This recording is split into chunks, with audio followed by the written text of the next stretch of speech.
What's up, y'all? Welcome to today's broadcast, Uncut Truth Ministries. My name is Derek Andrews from Tru2God, the Urban Gospel Group, and from Uncut Truth Ministries. And I kind of wanted to touch on a particular subject today. I've been thinking about it a lot. It's been heavy on my heart. It's bothered me a little bit. I prayed on it a lot. Did a lot of research on this. And that's the racial divide that's going on right now with a lot of things taking place. There's a lot of civil unrest, a lot of things going on, a lot of protests and things of that nature. The media is helping to perpetuate that as well. This goes back, obviously, the civil rights era and a lot of the injustices that took place then. Fast forward a little bit up to even with the OJ trial, that's where you saw a major division when the vast majority of black folks, was happy that OJ got acquitted. It didn't even really matter to a lot of them that he may have actually been guilty. They were just looking at the fact that there's been so many injustices in the courtroom to the black community in the past, and the history of oppression and just not getting a fair shake, that they were just happy to see a brother finally just go free and to get off for doing something. Not the right way to think, in my opinion, but that's basically what it was. And a lot of white people couldn't understand that, and they were just, they just saw OJ guilty before the evidence was even presented. So that was a divide there. Fast forward a little bit to the Rodney King situation in 1992. In fact, the riots took place on my birthday. That's how I remember it so vividly. April 29th, 1992, the riots in Los Angeles took place because of the King verdict. When basically the whole world saw those officers beat Rodney King to a pulp. And then those officers were acquitted. So they basically told us that we didn't see what we saw. We're going to acquit these people anyway. That was obviously an injustice. That caused a lot of racial division. A lot of things happened since then. Then, of course, you have the Trayvon Martin, the issue in Ferguson, the issue in Staten Island, all these things going on. So, there was a lot of grief and shock that followed the grand jury's decision to indict the officer that put Eric Garner in a chokehold that proved deadly. Remember that? In Staten Island, New York. Recently, even one protester said that, he said, we have to make a change because they're killing us off. So that's kind of the perception in the black community, is that there's a war on black America, and namely waged by the police officers. So I'm here to tell you that without a doubt, there's a war on black America. Question is, who is really trying to kill off black Americans? That's the million-dollar question. Many conservatives who felt that the grand jury acted rightly in Ferguson with the death of Michael Brown at the hands of the officer Darren Wilson, they can't understand how the grand jury in Staten Island, New York decided to indict, or rather decided not to indict that officer, who was Daniel Pantaleo, and the death of Eric Garner. Even Charles Cranhammer, who was he was a Fox News contributor, he even said, from looking at the video, the grand jury's decision here is totally incomprehensible. It looked as if they might indict him on something like involuntary manslaughter at the very least. So many black Americans are now saying, do you see our point? Do you now see why we don't trust the justice system? Even there was one protester, Courtney Wicker, told a CNN affiliate. That person said, I'm out here protesting because the system has failed us too many times. It makes me feel like there's no justice. So that's a huge problem. Regardless of the color of our skin or our ethnicity, we actually do need to listen carefully to these charges of injustice. Asking difficult questions about the failures in our system, because there are huge failures in our system. Simply to ignore them or deny them just won't do. Now, that being said, yes, there's a war on black America, on the black communities. There's no doubt. But it's not the police who are the main culprits in killing off black Americans. Not a chance. According to the best research that I've done, roughly 100 blacks are killed by police officers every year. Actually, it's more like 120. 120 black people, or African Americans, whatever you want to call them these days, are killed by police officers every year, compared to roughly 300 whites killed by police over the same period of time. So that means, now, although the percentage of blacks killed by police is higher than the percentage of whites per capita, but that's hardly the biggest problem faced by African Americans. Now, of course, this does not in any way lessen the pain for the Garner family and for others, but it does put things in context and put it in perspective, especially when we also realize that roughly 150 cops are killed in the line of duty every year. So let's talk about these black homicides, because there's far too many of them. There are roughly 7,000 blacks murdered every year. But the vast majority of them are murdered by other blacks.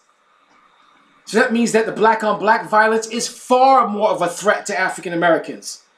Now, it's safe to point out that a great majority of whites are also murdered by other whites, but the percentage of homicides in Black America is far higher than the percentage of homicides in white America. And just for the record, black-on-white crime is astronomically higher than white-on-black crime. I know people don't want to hear that. They don't want to deal with that. They don't want to talk about that. You just want to continue to do this instead of this. So you're probably thinking, look, you just don't get it, dude. The entire American system is stacked up against black families. There's a national crime being committed against us every day. That's why there's so many dysfunctional families. That's true to a small degree, absolutely. So without a doubt, there's an issue that's even bigger than black-on-black crime. That's the issue of the state of the Black American family. Earlier this week, there was an article online entitled Some Inconvenient Truths About Ferguson. And in that article, the author quoted two gentlemen by the name of David Horowitz and John Parazzo.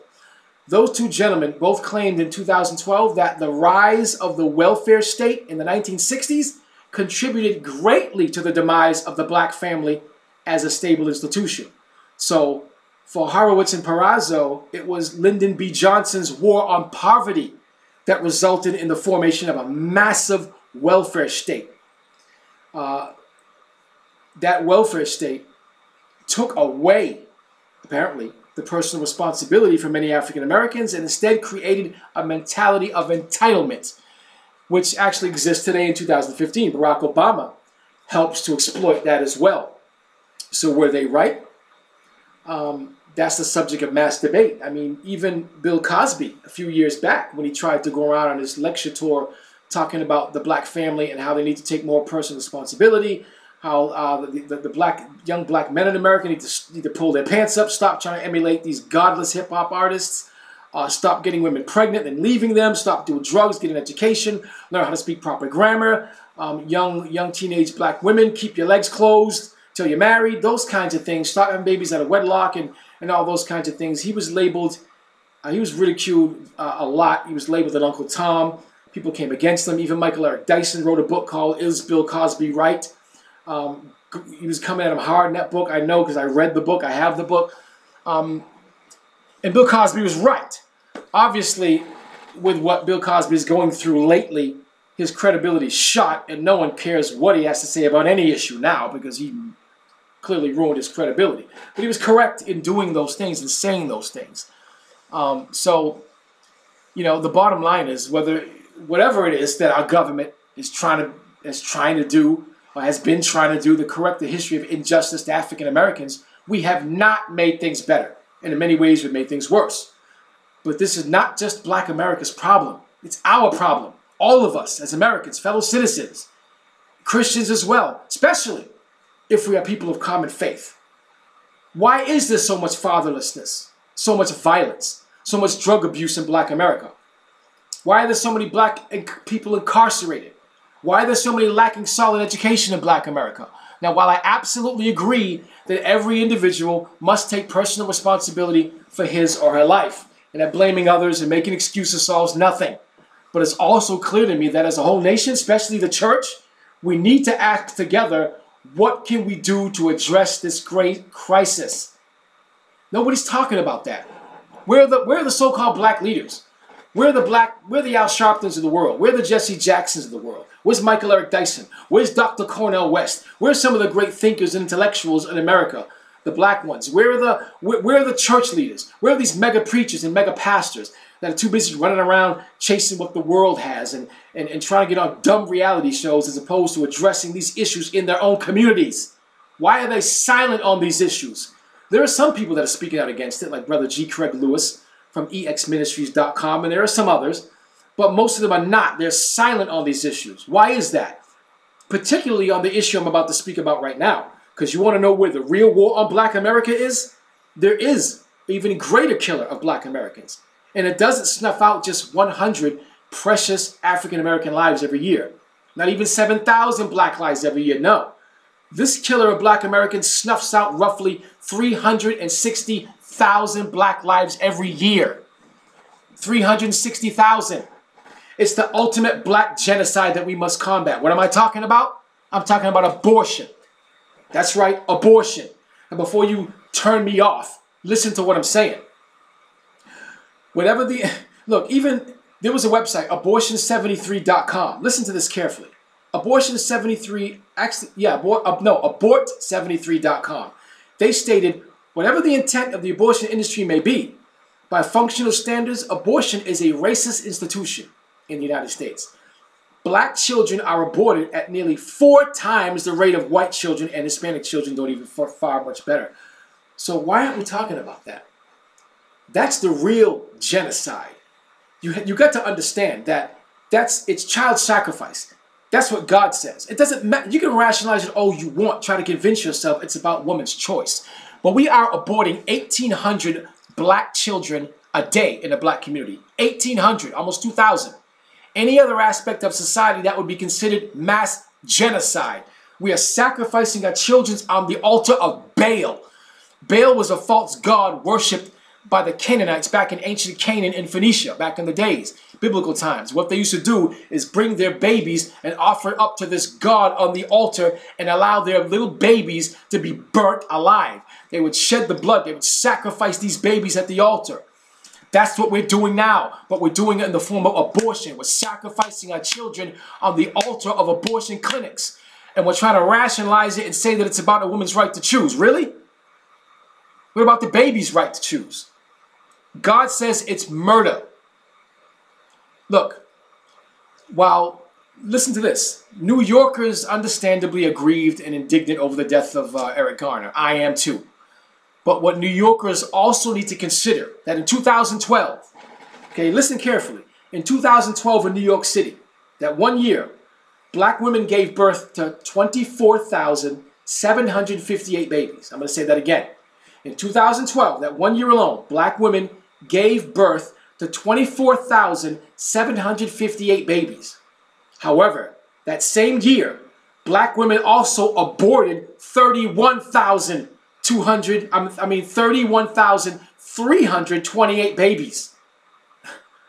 Now, when in a major city, and that's just New York, when you are aborting more babies than you're having and raising to be godly men and women, to be productive members of society, that is severely problematic, is it not? That tragic statistic would warm the heart of Margaret Sanger. Who is Margaret Sanger? She is the godless, racist founder of Planned Parenthood, who is the largest abortion provider in the nation. Listen to what I'm saying, because this is what the agenda all comes down to. This is why our people need to wake up. Margaret Sanger, the founder of Planned Parenthood, this is what she said. This is not a misinterpretation of her words. This is what she actually said. This is what she wrote. This is a quote. She said this: "We should apply a stern and rigid policy of sterilization and segregation to that grade of population whose progeny is tainted or whose inheritance is such that objectionable traits may be transmitted to offspring." Now, what she's saying is this. She's saying that she believes there's a segment of society whose characteristics, whose personality, whose traits she deems incorrigible and like completely useless. And she has fear of those characteristics and those traits being passed down to the next generation of offspring. Okay? She says that segment of the population is tainted and they need to be sterilized and segregated. That's what she's saying. Now, the question is, who is she talking about? Listen to what else she went on and said. Remember, this is the founder of Planned Parenthood, the largest abortion provider in the country. This is what she said. Quote, "We should hire 3 or 4 colored ministers, preferably with social service backgrounds and with engaging personalities. The most successful educational approach to the Negro is through a religious appeal." Now, listen closely to what she said here. Quote, she said, "We don't want the word to go out that we want to exterminate the Negro population. And the minister is the man who can straighten out that idea if it ever occurs to one of their more rebellious members." Did you hear that? The founder of the largest abortion clinic known to man says that her agenda in forming that abortion clinic was to exterminate black people. This is not some conspiracy theorist. This is what she said. That's why you see all the abortion clinics are in the hoods. They're in the inner cities. We have aborted entire generations of people away. Don't you get it? Don't you see that yet? You still think it's about a woman's right to choose? Oh, he just don't like women. He's trying to tell a woman what to do with her own body. Yes, there's a war on black America, ultimately satanic in origin, and it's killing off black Americans at an alarming rate. The war on black America is with entertainment, the hip-hop industry, all their promotion and marketing and glorification of violence, illicit sex, drugs, homosexuality, all those things. AIDS is killing the black community, homosexuality, and down low brothers coming home and giving AIDS to their spouses and their girlfriends happening at an alarming rate, particularly in areas like Atlanta and other cities. That's destroying the black community. Black on black crime is destroying the black community. Fatherlessness in the home, over 70% of all black children are born out of wedlock. How can the black family not break down with statistics like that? And of course, and then we have abortion, destroying. Entire generations are gone, wiped out. So it's not, the war on black America is not white cops. So if you want to protest something, if you want to march against something, march against these things. It's time to wake up. Look, even God himself says in his word, the book of Hosea, chapter 4, verse 6, God himself says, my people are destroyed from lack of knowledge and wisdom. Wisdom is how you apply that knowledge. God says my people are destroyed because they don't know nothing. Think about it. If you as a parent don't know jack and you teach your children all you know, do you see what I'm talking about? God says we're destroyed because we don't know nothing. We don't research nothing. We don't check nothing out. We don't go to God and find out what's going on. We don't try to get an education, better ourselves. No, we just look to entertainers and hip-hop artists and actors and actresses and politics, and we just look to those things. We don't look up to intellectuals who have gone through the fire and who have came out and tried to find out what they've done to better themselves. We don't do that. We're too busy doing this instead of doing this. Yes, there are racist white cops out there. Yes, there is institutionalized racism in some precincts and segments of society. But we can't sit there and act like every problem in the black community is because of a white supremacist system. It's time we take personal responsibility. It's time we look to God. God even tells us in that same book of Hosea that ignorance is generational. He's right after God says, my people are destroyed for lack of knowledge. He goes on to say, because you have rejected knowledge. Now, understand that you can't reject anything that wasn't presented to you or that you didn't have access to. He didn't say because you have not known knowledge. He says because you have rejected knowledge.